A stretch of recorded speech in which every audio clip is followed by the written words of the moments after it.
All right, so today we're going to discuss how to draw some trees.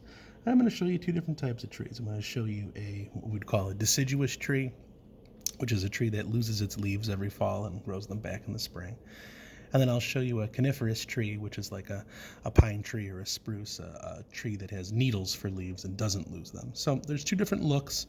You could probably mix and match, or you might want to stick with one or the other. Chances are you might be good at one and not good at the other.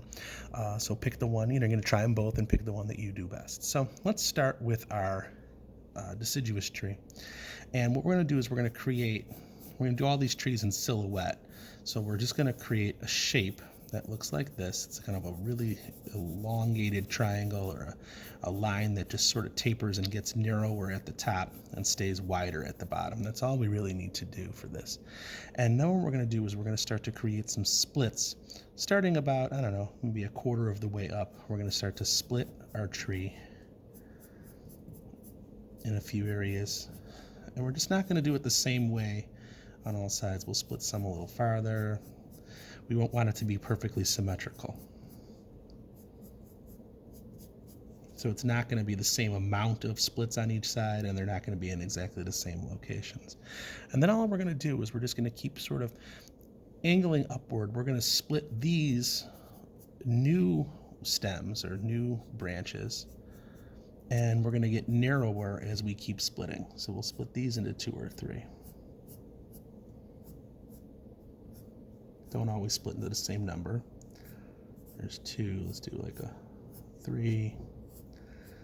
The number is not important, just don't always do it exactly the same. And then we're going to keep adding on little branches, and now we're into the narrowest layer here. And we're just going to keep adding them onto the little ends here.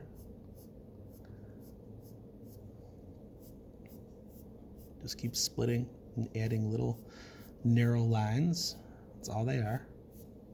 This whole tree is just completely comprised of nothing but lines.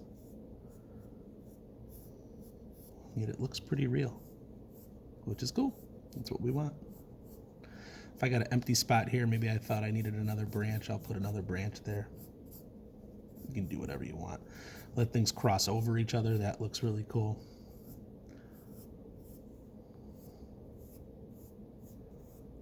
Kind of go off in different directions. They don't have to be a straight.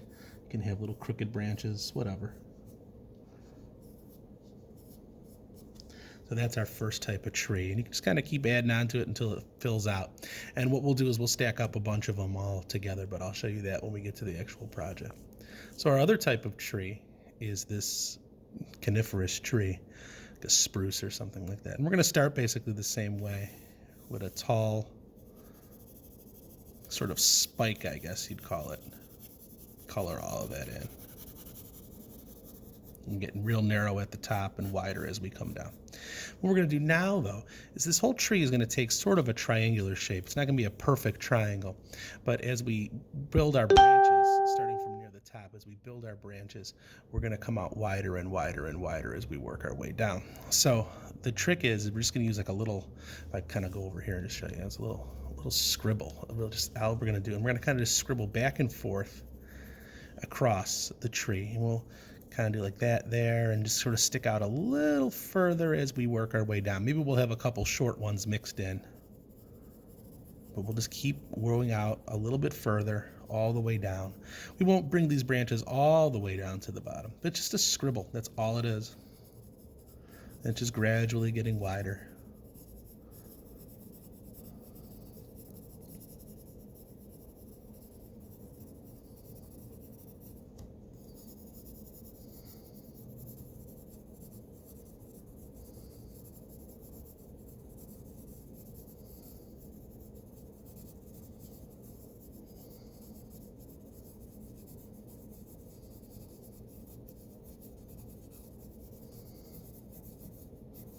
Maybe when I get to about here, maybe I'll have a couple of smaller branches that don't quite stick out quite as far near the bottom of the tree, and then I'll stop all of my branches by the time I get to there. And kind of go back in and sort of just bring it all together.